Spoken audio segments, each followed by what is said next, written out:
Hello students, आज हम पढ़ेंगे classical conditioning theory of learning. जैसे कि नाम से पता चल रहा है, ये एक लर्निंग थ्योरी है जो इवान पी पावलोव ने दी थी। So let's start. It is me Rajni Sharma presenting you this topic. सबसे पहले इसकी इंट्रोडक्शन करते हैं। क्लासिकल कंडीशनिंग थ्योरी जो कि एक बिहेवियरिस्ट थ्योरी है, हमने अपने पहले वीडियो में पढ़ा था। हमने कैटेगराइज किया था वेरियस लर्निंग थ्योरीज़ को डिफरेंट कैटेगरीज में। उसमें हमने देखा था कि कुछ थ्योरीज़ बिहेवियरिस्ट थ्योरीज़ में आती हैं, कुछ कोगनिस्ट में आती हैं और कुछ कंस्ट्रक्टिविस्ट थ्योरीज़ हैं। जो क्लासिकल कंडीशनिंग थ्योरी है, it is a kind of behaviourist theory. Behaviourist theories क्या होती हैं, या बिहेवियरिस्ट साइकोलॉजिस्ट वो हैं जो मानते हैं कि लर्निंग बिहेवियर में रिफ्लेक्ट होती हैं, या फिर ओवर्ट बिहेवियर जो होता है हमारा, उसमें वो कहीं ना कहीं मतलब सामने दिखती है। दूसरी बात ये है कि जो लर्निंग है उसमें एक बॉन्ड बनता है between stimulus and response. Stimulus जिसको हम उद्दीपक भी कहते हैं, वो कोई भी ऐसा इवेंट या कोई भी ऐसी चीज़ जो हम अपने इन्वायरमेंट से रिसीव करते हैं और जिसके लिए हम रिस्पॉन्स देते हैं। तो जैसे ही हम एक पर्टिकुलर स्टिमुलस के लिए रिस्पॉन्स देना, पर्टिकुलर स्पेसिफिक सही रिस्पॉन्स देना सीख जाते हैं, then it means learning is happening. तो ये मानती थी ये थ्योरी कि, तो ये SR कंडीशनिंग थ्योरी में आती है कि मतलब एक तरह से स्टिमुलस और रिस्पॉन्स में के बीच में बॉन्ड बनता है तो लर्निंग होती है। इसको हम व्यवहारवादी अधिगम कहते हैं। फिर दूसरा जो है ये एसोसिएटिव थ्योरी है। एसोसिएटिव थ्योरी क्यों कहा जाता है? क्योंकि इस थ्योरी में टू टाइप्स के स्टिमुलस का एसोसिएशन किया जाएगा। दो तरह के स्टिमुलस दिए जाएंगे। एक स्टिमुलस है न्यूट्रल स्टिमुलस, न्यूट्रल या आर्टिफिशियल, जिससे कि एज सच कोई रिस्पॉन्स नहीं आएगा, और उसको साथ में नेचुरल स्टिमुलस के साथ में दिया जाएगा, जिससे कि स्वाभाविक है कि वो रिस्पॉन्स आएगा। जैसे कि हम आगे इसमें डिटेल में भी करेंगे कि फूड के लिए सलाइवा का आना एक नेचुरल रिस्पॉन्स है। फूड एक नेचुरल स्टिमुलस हो गया और उसके लिए सलाइवा जो है वो एक नेचुरल रिस्पॉन्स है। लेकिन फूड और बेल को बार बार साथ में दिया जाएगा तो कंडीशनिंग होगी। तो इसलिए इसको कहा जाता है associative theory, because there is association between two stimuli to produce learned response. फिर इसको कनेक्शनिस्ट थ्योरी भी कहते हैं। कनेक्शनिस्ट थ्योरी क्यों कहते हैं? क्योंकि there is a connection between stimulus and response. तो एक SR बॉन्डिंग जो है, जिसमें स्टिमुलस है और ये रिस्पॉन्स है, वो बॉन्डिंग होगी, वो मानी जाती है कि बॉन्डिंग है। That is why this theory comes under connectionist theory, जिसको हम संबंधवाद भी कहते हैं। अब कुछ समझ लेते हैं पावलोव के बारे में। इनका पूरा नाम था इवान पी पावलोव। एक रशियन फिजियोलॉजिस्ट थे। बेसिकली ये साइकोलॉजिस्ट नहीं थे, फिजियोलॉजिस्ट थे। फिजियोलॉजिस्ट वो होते हैं जो कि शरीर विज्ञान या बॉडी के जो इंटरनल बॉडी के वेरियस फंक्शंस है उसकी स्टडी करते हैं। ये कर रहे थे स्टडी डाइजेशन पे, डाइजेस्टिव सिस्टम पे। इस पे इन्होंने काफ़ी इंटेंसिव स्टडी की, इनका कंट्रीब्यूशन काफ़ी रहा, तो इसलिए इनको नोबेल प्राइज़ भी मिला था इन 1904। क्लासिकल कंडीशनिंग थ्योरी जो कि एक लर्निंग थ्योरी और एजुकेशनल साइकोलॉजी से रिलेटेड है, ये इन्होंने दी थी 1927 में। उस टाइम भी ये एक्सपेरिमेंट कर रहे थे, सलाइवा का देख रहे थे कि what is the role of saliva in digestion, पाचन तंत्र में लार का क्या महत्व है, ये इस पे स्टडी कर रहे थे। लेकिन ये अचानक इस थ्योरी पर आ गए, लर्निंग थ्योरी पर आ गए थे। अब समझते हैं कि ये थ्योरी क्या है। नाम तो क्लासिकल कंडीशनिंग थ्योरी है, लेकिन ये थ्योरी बताती क्या है? अब सबसे पहले तो लर्निंग थ्योरी है, तो लर्निंग के बारे में बताएगी। ये बताती है कि लर्निंग क्या है और कैसे, हाउ लर्निंग टेक्स प्लेस। तो इस थ्योरी के according to classical conditioning theory, learning occurs due to conditioning. तो ये कंडीशनिंग को बेसिस मानती है लर्निंग का। अनुबंधन द्वारा अधिगम होता है। कंडीशनिंग मीन्स अनुबंधन। तो कंडीशनिंग क्या है? अब क्वेश्चन ये आता है कि कंडीशनिंग से लर्निंग तो हो रही है, पर कंडीशनिंग है क्या? देखिए, कंडीशनिंग का मतलब होता है कि जब आर्टिफिशियल स्टिमुलस से ही नेचुरल रिस्पॉन्स आने लग जाए, या हम इस तरह से आर्टिफिशियल स्टिमुलस और नेचुरल स्टिमुलस को साथ में बार बार देंगे, तो एक टाइम ऐसा आएगा कि आर्टिफिशियल या फिर न्यूट्रल स्टिमुलस, न्यूट्रल का मतलब हुआ जिससे वैसे एज सच कोई रिस्पॉन्स नहीं आता है, कोई लिंक नहीं है उसका रिस्पॉन्स से, लेकिन वो फिर सिर्फ न्यूट्रल स्टिमुलस से ही रिस्पॉन्स आना शुरू हो जाए, देन इट मीन्स कंडीशनिंग। तो conditioning means eliciting a response from neutral or artificial stimulus when repeatedly paired with natural stimulus. तो अनुबंधन का अर्थ हुआ कृत्रिम उद्दीपक से स्वाभाविक अनुक्रिया का आना. Due to pairing of natural and artificial or neutral stimulus, once there is a time when only artificial stimulus is able to eject the required response, this is known as classical conditioning. ठीक है, तो दो उद्दीपक जिसमें एक होगा कृत्रिम और दूसरा है स्वाभाविक, जब दोनों को हम बार बार देते रहेंगे तो एक ऐसा समय आएगा कि जिससे सिर्फ कृत्रिम उद्दीपक से ही अनुक्रिया होने लगेगी, तो इसे हम अनुबंधन कहते हैं. अब इसको इस तरह से समझते हैं. देखिए, कंडीशनिंग का मतलब तो हुआ कि दोनों दो तरह के स्टिमुलस एक साथ देने. अब उससे पहले की सिचुएशन क्या होती है? बिफोर कंडीशनिंग सिचुएशन क्या होगी कि आर्टिफिशियल स्टिमुलस जो है, मान लीजिए कि पैवलोव के एक्सपेरिमेंट के केस में क्या था, वो आर्टिफिशियल स्टिमुलस था बेल. अगर बेल बजती थी तो कोई रिस्पॉन्स नहीं आएगा क्योंकि डॉग सलाइवा नहीं निकालेगा. ये डॉग पे एक्सपेरिमेंट किया था पैवलोव ने. तो डॉग सलाइवा नहीं निकालेगा क्योंकि कोई रिलेशन नहीं है बेल का और सलाइवा का. अब जब नेचुरल स्टिमुलस दिया जाएगा, नेचुरल स्टिमुलस होगा फूड. तो जब फूड दिया जाएगा उसके साथ नेचुरल है कि रिस्पॉन्स आएगा और वो रिस्पॉन्स क्या होगा? सलाइवा. तो सलाइवा का आना स्वाभाविक है, नेचुरल है. तो यहाँ पर क्या आ गया? सलाइवा आया. अब फिर इसके बाद क्या है? During conditioning. अब जब हम कंडीशनिंग करना चाहते हैं तो क्या होगा कि आर्टिफिशियल स्टिमुलस यानी बेल को फूड के साथ साथ दिया जाएगा. बेल बजेगी, फूड आएगा, फिर बेल बजेगी, फूड आएगा, और साथ साथ में रिस्पॉन्स भी होता रहेगा, सलाइवा भी निकलेगा क्योंकि फूड मिल रहा है. तो फूड के लिए नेचुरल कि वो सलाइवा आएगा. तो ये बेल फूड बार बार जब दिए जाएंगे तो सलाइवा आएगा. अब यहाँ कंडीशनिंग होगी. आफ्टर कंडीशनिंग जब देखा गया तो सिर्फ बेल दी गई, सिर्फ बेल को ही सुन के, in the absence of food भी नहीं है लेकिन सिर्फ अगर बेल ही बजाई जाती थी तब भी क्या हुआ? सलाइवा आया, यानी कि रिस्पॉन्स हुई. तो इसे हम कहते हैं कंडीशनिंग. तो वैसे तो देखो बेल से सलाइवा का लिंक है नहीं, बेल को तो नहीं खाना है एनिमल ने या किसी भी इंडिविजुअल ने, लेकिन फिर भी बेल सुन के उसको इंडिकेशन ज़रूर हो गई कि फूड के लिए हो रही है ये. तो इसको हम कंडीशनिंग मानेंगे कि एकदम से स्पॉन्टेनियसली, लेकिन सोच समझ के नहीं, आफ्टर थिंकिंग या रीजनिंग के बेसिस पर नहीं होती है कंडीशनिंग. कंडीशनिंग क्या है कि इसमें स्पॉन्टेनियस एकदम से ही रिस्पॉन्स होगा क्योंकि कंडीशनिंग हो गई है. अब ये एक्सपेरिमेंट है जो पैवलोव ने एक्सपेरिमेंट किया था डॉग पे. यहाँ पर वो एक्सपेरिमेंट कर रहे थे, जैसे कि पहले बताया, कि वो सिर्फ सलाइवा में रोल देखना चाह रहे थे कि डाइजेस्टिव सिस्टम में या डाइजेशन ऑफ फूड में सलाइवा का क्या रोल होता है. तो उन्होंने क्या किया था कि ये जो डॉग है इसके यहाँ पर एक मतलब उसकी नेक में एक छोटा सा ऑपरेशन करके एक पाइप जो थी वो डाल दी थी, और जिससे कि उसका सलाइवा कलेक्ट होता था इधर इस कंटेनर में.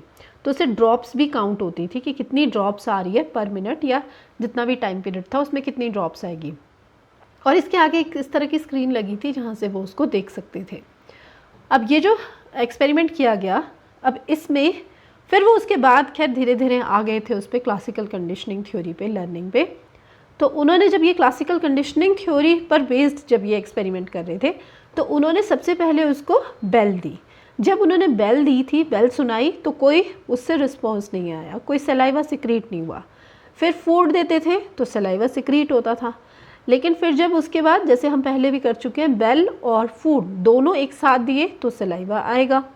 फिर उसके बाद ये ऐसा रिपीटेडली कई बार किया, ये पेयरिंग या फिर एसोसिएशन जो है स्टिमुलस का, इसको कई बार प्रेजेंट किया गया. और फिर उसके बाद एक टाइम ऐसा आया कि जब उन्होंने सिर्फ बेल दी तो उसी से ही क्या हो गया? सलाइवा आने लग गया. Eventually just the sound of bell alone was enough to elicit salivation even without the presence of food. This is known as conditioning. तो इसे ही कहते हैं हम कंडीशनिंग. अब यहाँ से हम इसको देख लेते हैं जो हमने यहाँ किया एक्सपेरिमेंट. सबसे पहले फूड यहाँ पर क्या है? अब यहाँ पे कुछ टर्म्स है जिनको समझना है. फूड जिससे कि सलाइवेशन हो रहा है, फूड क्या है? एक स्टिमुलस है. लेकिन स्टिमुलस किस तरह का है? फूड UCS टर्म हम इसको देते हैं. UCS का मतलब होता है अनकंडीशनड स्टिमुलस. अनकंडीशनड क्यों कहा? क्योंकि फूड एक नेचुरल स्टिमुलस है, इसके लिए किसी भी तरह की कंडीशनिंग की ज़रूरत नहीं है. कंडीशनिंग करनी ही नहीं पड़ेगी क्योंकि फूड को तो जितनी बार भी देंगे तो सलाइवा आएगा ही। तो फूड क्या हो गया, यूसीएस, और यूसीएस से क्या आ रहा है, यूसीआर, अनकंडीशनड रिस्पॉन्स। अनकंडीशनड रिस्पॉन्स क्या है, सलाइवेशन। फिर उसके बाद बेल, बेल ही देते थे तो कोई रिस्पॉन्स नहीं था। फिर बेल, ड्यूरिंग कंडीशनिंग क्या किया, बेल दिया और फूड दोनों दिए, तो फिर क्या हुआ, सलाइवेशन हुआ। अब सिर्फ बेल दी, अब बेल से ही क्या हुआ, सलाइवेशन होने लग गया। तो यहाँ पर बेल क्या चीज़ है, सी एस, सी एस क्या हुआ, conditioned stimulus. Why conditioned stimulus, because we need to condition this stimulus with conditioned response. तो इसकी कंडीशनिंग की ज़रूरत पड़ी थी, जब हमने इसको बार बार फूड के साथ दिया था तभी ये पॉसिबल हो पाया। तो इसलिए फूड, यहाँ पर जो सी एस है दैट इज़ बेल, तो जो बेल है सी एस, उसकी वजह से सलाइवेशन जब होगी then salivation means C R. तो सी आर क्या है, कंडीशन रिस्पॉन्स है, सेम यहाँ पर भी सलाइवा था, ऊपर भी फूड से सलाइवा था, लेकिन यहाँ हम सलाइवा को कहेंगे कंडीशन रिस्पॉन्स। ठीक है, आई होप मुझे ये आपको क्लियर हो गया होगा जो मैंने बताया। अब यहाँ पर है, इसको ही हम यहाँ बताया हुआ है, जैसे फूड है तो उससे सलाइवेशन हुई, अनकंडीशनड स्टिमुलस और unconditioned response. Bell conditioned stimulus, no response, food plus bell, तो फिर क्या हुआ, सलाइवेशन हुई। लास्ट में हम यहाँ पर मेंशन कर सकते थे bell, with the help of bell यहाँ पर क्या हुआ, अगेन सलाइवेशन, तो फिर ये क्या है, कंडीशनड रिस्पॉन्स। अब ये पैवलॉव का हमने किया पहले, तो इसके बाद इसी तरह का सिमिलर एक्सपेरिमेंट वाटसन का भी है। वाटसन ने भी क्लासिकल कंडीशनिंग थ्योरी जो है इसको सपोर्ट किया और उन्होंने ये अपना एक्सपेरिमेंट किया था एल्बर्ट पे। इस एक्सपेरिमेंट का नाम ही लिटिल एल्बर्ट एक्सपेरिमेंट है। इस एक्सपेरिमेंट में उन्होंने एक एल्बर्ट, एक छोटा बच्चा है, और उसको वो जब भी वो रैबिट देते थे, रैबिट बहुत अच्छा लगता था उसको बच्चे को, तो वो खुश हो जाता था उसको देखकर। तो ऐसा जो उसको रैबिट का कोई फियर नहीं था, लेकिन वो तो खुश होता था उसके साथ खेलने के लिए। कहीं पर रैबिट है और कहीं पर ये रैट भी हो सकता है, मेंशन किया हुआ है कुछ एक्सपेरिमेंट्स में, रैट भी बताया।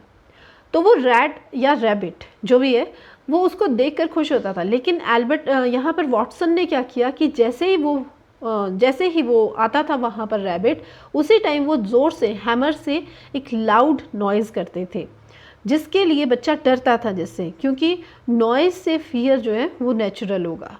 तो जब उन्होंने ये बार बार किया कि जैसे ही रैबिट आएगा वैसे ही वो नॉइज़ प्रोड्यूस करेंगे, ज़ोर से लाउड एक निकलेगी साउंड, तो वो लाउड साउंड जो कि जिससे कि बच्चा डर जाता था। तो दोनों की कंडीशनिंग की। फिर एक टाइम ऐसा आया कि सिर्फ वहाँ पर रैबिट ही आया और सिर्फ रैबिट को देखकर ही, साउंड भी प्रोड्यूस नहीं की, लेकिन सिर्फ जब रैबिट को ही दिखाया गया उसी टाइम उसको देखते ही बच्चा जो है वो रोना शुरू कर देता है। तो देखिए अब यहाँ पर क्या क्या हुआ है, इधर भी ये सिमिलर ही है, लेकिन थोड़ा सा फ़र्क क्या पड़ गया कि यहाँ पर भी एसोसिएशन किया है दो स्टिमुलस का। दो स्टिमुलस क्या है, एक है रैबिट, दूसरा है साउंड, लाउड साउंड, और रिस्पॉन्स क्या आ रहा है, जो फियर है, बच्चे को डर लग रहा है वो। अब यहाँ नेचुरल अनकंडीशनड स्टिमुलस क्या होगा, अनकंडीशनड स्टिमुलस है जो लाउड नॉइज़ है। तो अनकंडीशनड स्टिमुलस हुआ लाउड नॉइज़, जिसके लिए फियर होना नेचुरल चीज़ है। तो वहाँ पर वो जो फियर है वो हो गया अनकंडीशनड रिस्पॉन्स, और उसके साथ कंडीशनिंग कर दी, एसोसिएशन किसकी कर दी है, रैबिट की। रैबिट को देखकर डर लगना नेचुरल नहीं है, लेकिन क्योंकि दोनों की एसोसिएशन साथ में की गई है, तो एक टाइम ऐसा आया कि रैबिट को देख के डर लग रहा है, तो रैबिट यहाँ पर क्या है, कंडीशनड स्टिमुलस बन गया है, और उसके लिए फियर जो है वो कंडीशन रिस्पॉन्स हो गया। अब बात करते हैं इस थ्योरी में जो इम्पॉर्टेंट टर्म्स आई हैं वो कौन सी हैं, we should know about that. अब इसमें सबसे पहले आती है अनकंडीशनड स्टिमुलस। अनकंडीशनड स्टिमुलस हम कर चुके हैं पहले भी, ये है नेचुरल स्टिमुलस, जिसके लिए कोई भी रिस्पॉन्स आना जो है वो नेचुरल है। Stimulus that naturally and automatically trigger a response without prior learning. For example in case of Pavlov experiment it is food. और अगर हम बात करें वाटसन के एक्सपेरिमेंट की, तो वो है लाउड नॉइज़।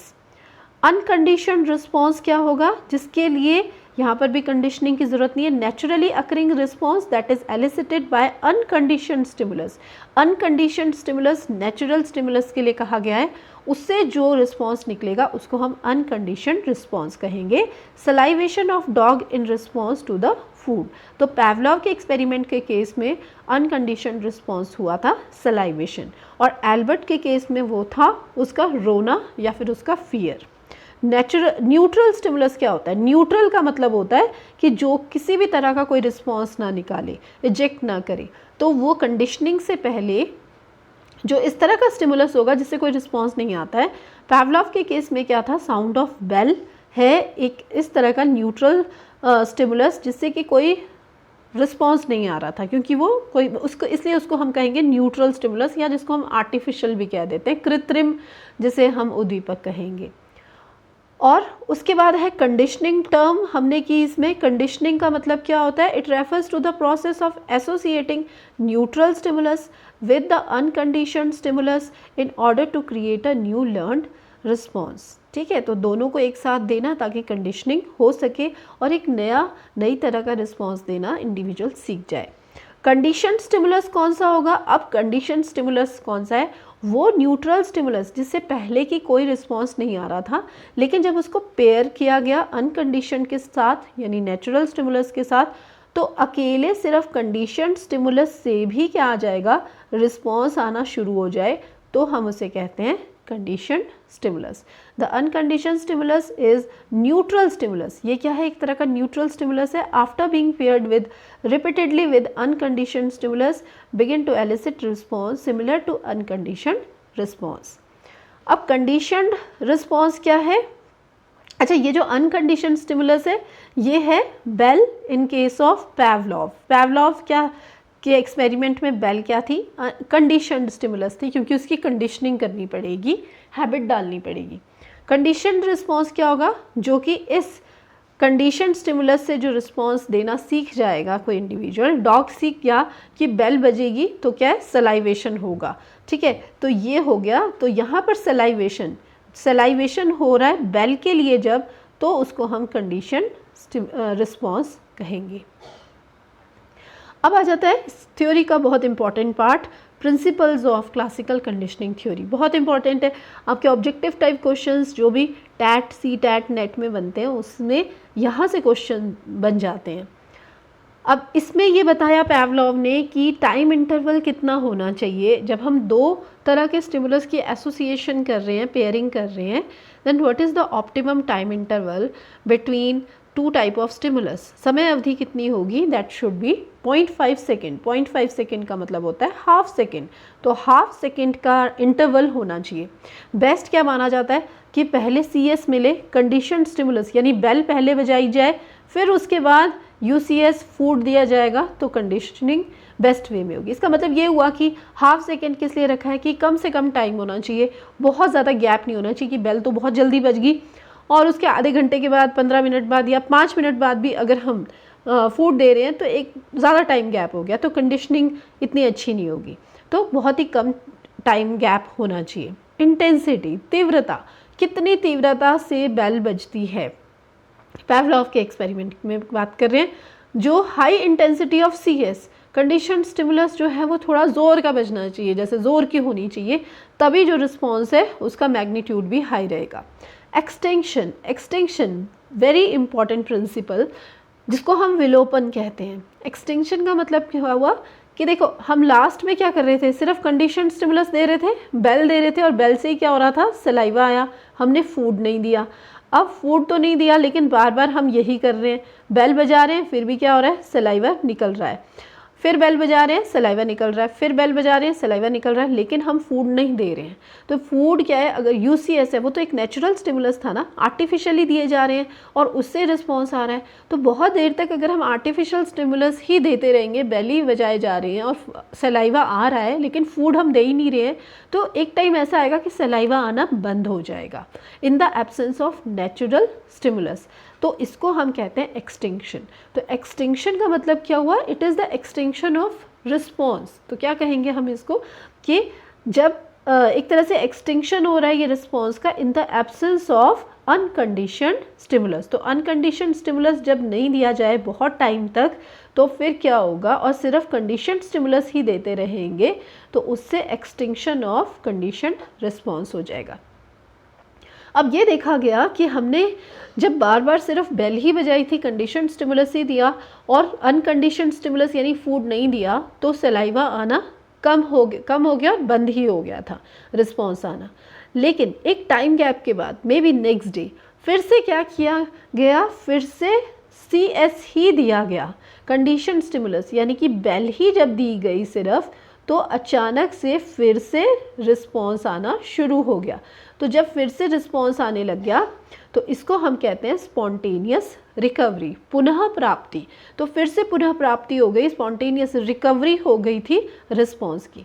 इससे ये पता चला कि जो हम सोच रहे थे कि एक्सटिंक्ट हो गया, अब वो भूल गया होगा, यानी कंडीशनिंग ख़त्म हो गई होगी कि अब सिर्फ बेल से सलाइवा आना बंद हो गया है, तो ऐसा नहीं हुआ था। कहीं ना कहीं उसके माइंड में वो कंडीशनिंग बची हुई थी।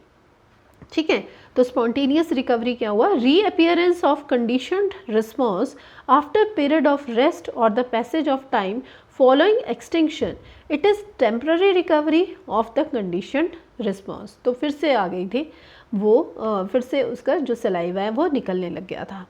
जनरलाइजेशन, सामान्यकरण। सामान्यकरण का मतलब क्या होता है कि जब भी कोई इंडिविजुअल सीख जाता है एक पर्टिकुलर टाइप के स्टिमुलस को रिस्पॉन्स देना, तो एक स्टिमुलस के लिए हम रिस्पॉन्स देना सीख गए हैं, लर्न कर लिया हमने, it may be due to conditioning, तो जब उसके सिमिलर ही हमें कोई रिस्पॉन्स स्टिमुलस फिर मिलता है कभी और, सिमिलर है, सेम नहीं, सिमिलर, उससे मिलता जुलता, तब भी हम क्या कर पा रहे हैं, वही रिस्पॉन्स देते हैं, तो इसे हम कहते हैं सामान्यकरण या जनरलाइजेशन। यानी कि हम स्टिमुलस की जनरलाइज कर रहे हैं उसको, हम जानते हैं कि इसके लिए रिस्पॉन्स जो है वो सेम रहेगा जो हमने पिछली सिचुएशन में दिया था या पहले वाले क्वेश्चन को दिया था। तो मान लो कि कोई भी क्वेश्चन इस तरह का है कि अगर हम कोई भी क्वेश्चन इस तरह बोल देते हैं, मान लो हमने कहा कि इंडिया को जो इंडिपेंडेंस है वो मिली थी 15 अगस्त 1947, तो अब यहाँ पर ये इसके लिए रिस्पॉन्स देना बच्चा सीख गया कि इसका आंसर क्या होगा, कि इंडिपेंडेंस कब मिली थी। कभी क्वेश्चन ये आ जाए कि 1947 15 अगस्त 1947 को क्या हुआ था, तो भी बच्चे को पता चल जाएगा, घुमा फिरा के बोला है लेकिन क्वेश्चन का रिस्पॉन्स क्या है वो सेम ही रहेगा कि इंडिपेंडेंस मिली थी।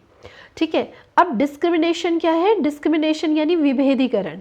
डिस्क्रिमिनेशन वो एक एबिलिटी होती है जिसमें कि कोई भी इंडिविजुअल ये समझ जाता है कि दो तरह के स्टिमुलस हैं तो उनमें क्या डिफरेंस है, एक स्टिमुलस है और दूसरा स्टिमुलस है, दोनों स्टिमुलस के बीच में जो डिस्क्रिमिनेशन होगा उसको देखते हुए, उसको पहचानते हुए कोई भी इंडिविजुअल रिस्पॉन्स देगा, तो उसका रिस्पॉन्स डिफ़र कर जाएगा। जब वो डिफ़र करेगा, जैसे अगर S डैश को कोई इंडिविजुअल रिस्पॉन्स दे रहा है R डैश, तो फिर यहाँ पर S डबल डैश को क्या दे रहा है वो रिस्पॉन्स R डबल डैश, या कोई और, मतलब वो डिस्क्रिमिनेट कर पाए अगर अपने इसमें स्टिमुलस में, तो उसको हम डिस्क्रिमिनेशन कहेंगे। ये हमने कर लिए प्रिंसिपल्स कुछ इंपॉर्टेंट। अब हम करते हैं एजुकेशनल इम्प्लीकेशन। जितनी भी थ्योरीज हैं उन सभी में एजुकेशनल इम्प्लीकेशंस बहुत इंपॉर्टेंट होती है। अब सबसे पहले है क्लासरूम एनवायरनमेंट। इस थ्योरी को हम क्लास में कैसे अप्लाई करेंगे, एक टीचर कैसे अप्लाई करेगा इन थ्योरीज़ को, जो भी हम थ्योरीज़ पढ़ने वाले हैं। इसमें सबसे पहले आता है एक अच्छा प्लेजेंट क्लासरूम एनवायरनमेंट बनाना, क्योंकि कंडीशनिंग की बात हो रही है। अगर प्लेजेंट क्लासरूम एनवायरनमेंट है, एक मतलब बोर्डम वाला एनवायरनमेंट ना हो, बर्डन वाला ना हो, प्लेजेंट है और एक लर्निंग एनवायरनमेंट है, लेकिन एक जैसे प्ले वे मेथड में बच्चे पढ़ते हैं या एक्टिविटी मेथड के थ्रू पढ़ते हैं, या सपोर्टिव एक लर्निंग इन्वायरमेंट होता है, पॉजिटिव होता है, तो उसमें बच्चों की लर्निंग और अच्छी होती है। तो वो प्लेजेंटनेस है वो एक स्टिमुलाई का काम करेगा बच्चों के लिए। बिहेवियर मॉडिफिकेशन, बच्चों के बिहेवियर को हम मॉडिफाई कर सकते हैं with the help of conditioning. तो कंडीशनिंग करके, जैसे हम उन्हें कभी पॉजिटिव रीइंफोर्समेंट देते हैं, कोई रिवॉर्ड देते हैं, रीइंफोर्समेंट देंगे, तो ये सब क्या काम करते हैं, ये एक तरह से बच्चों के लिए UCS का काम कर सकती हैं कि रिवॉर्ड देना, तो वो लिंक कर लेंगे कि अगर मैं ये वाला काम करता हूँ, कोई मैं अच्छी हैबिट बच्चे में आ रही है, वो अच्छा कोई काम कर रहा है, तो उसके लिए अगर हम रिवॉर्ड देंगे तो वहाँ उसकी कंडीशनिंग हो जाएगी कि वो बार बार फिर वही काम करना शुरू कर देगा। फिर ओवरकमिंग फोबियाज एंड फियर्स, कई बार बच्चों में फोबियाज होते हैं, फियर्स होते हैं, कोई डर है, वहम है, उसको दूर करने के लिए भी हम कंडीशनिंग की हेल्प कर ले सकते हैं। कंडीशनिंग कैसे करना कि बच्चे को जिस चीज़ से फियर है और हमें पता है कि वो फियर और फोबिया की बात नहीं है, तो हम उसका पॉजिटिव डायरेक्शन में उसमें से कोई पॉजिटिव चीज़ें निकाल के, जैसे कुछ बच्चों में फोबिया होता है कि वो स्ट्रेंजर से बात नहीं कर पाते हैं या नई जगह में जाने से बहुत डरते हैं, तो हम उनका ये फियर दूर कर सकते हैं कि कभी उनके साथ गए और उन्हें एक प्लेजेंट एक्सपीरियंस दिया इस तरह का, तो फिर इससे उनकी धीरे धीरे डीकंडीशनिंग होगी और वो एक अच्छा मतलब उनका पॉजिटिव एटीट्यूड रहेगा। फिर इसके बाद है नेक्स्ट जनरलाइजेशन एंड डिस्क्रिमिनेशन, हमने सीखा था इसमें। तो बच्चों को हम किस तरह से जनरलाइज करवा सकते हैं कि अगर सिमिलर है स्टिमुलस तो उसके लिए रिस्पॉन्स कैसे सिमिलर आएगा, और डिस्क्रिमिनेशन चीज़ों के बीच में, स्टिमुलस के बीच में, how to discriminate between stimulus, various different types of stimulus। फिर de learning of bad habits, गलत आदतें जो है उनकी डी कंडीशन करके, मतलब वो जो उनके बीच में बॉन्डिंग बन चुकी है स्टिमुलस और रिस्पॉन्स के बीच में, उस बॉन्डिंग को ब्रेक करके भी हम उनसे मतलब जो उनकी बुरी आदतें हैं वो छुड़ा सकते हैं। Use of punishment and reward, judicious use करके कि कहाँ पर हमें पता होना चाहिए कि पनिशमेंट का यूज़ करना है और कहाँ उन्हें रिवॉर्ड देना है, तो इस तरह से भी ये हेल्पफुल हो सकता है। फिर इंपॉर्टेंस ऑफ रिपीटिशन, हमने देखा था बार बार रिपीट जब हम कर रहे थे दो तरह के स्टिमुलस को, तो यहाँ पर भी ये पता चलता है कि रिपीटिशन करके, repetition is a habit formation process, बार बार अगर हम रिपीट करते हैं, बच्चों से रिपीट करवाते हैं, जैसे हम उनसे टेबल्स करवाते हैं, हम स्पेलिंग्स करवाते हैं, या कोई भी चीज़ें बच्चे इस तरह लर्न करते हैं, तो बार बार रिपीटिशन से ये एक हैबिट में आ जाएगा उनके। Helpful in learning language, language learn करने में भी ये थ्योरी हेल्पफुल होती है। तो ये हमने किया इसमें आज learning theory, classical conditioning theory हमारी फर्स्ट थ्योरी रही। इसमें हमने सबसे पहले जाना इवान पी पैवलोव, जो कि एक रशियन फिजियोलॉजिस्ट थे लेकिन बाद में एजुकेशनल साइकोलॉजिस्ट बन गए। हमने थ्योरी जानी कि ये थ्योरी का मानना है कि learning takes place through conditioning. फिर हमने किया मीनिंग ऑफ कंडीशनिंग, कंडीशनिंग होती क्या है, जब दो टाइप के न्यूट्रल एंड नेचुरल स्टिमुलस को एक साथ दिया जाता है, तो एक टाइम ऐसा आएगा कि न्यूट्रल स्टिमुलस से ही रिस्पॉन्स आना शुरू हो जाएगा, देन दिस इज़ कंडीशनिंग। फिर हमने एक्सपेरिमेंट देखा डॉग पे जो पैवलोव ने किया था, फिर हमने प्रिंसिपल्स किए थ्योरी के, and at the last educational implications हमने की। ये हमारी आज थ्योरी हुई first behaviourist theory. Next video में हम नेक्स्ट थ्योरी करके करेंगे और आई होप आपको समझ आया होगा इस थ्योरी में जो भी हमने लर्निंग के बारे में पढ़ा और लर्निंग थ्योरी पढ़ी। Thank you very much for watching this video. अगर आपको इन्फॉर्मेटिव लगा आप लाइक कर सकते हैं इसको और शेयर कर सकते हैं और बाकी स्टूडेंट्स के साथ, और चैनल को सब्सक्राइब कर सकते हैं। Thank you very much.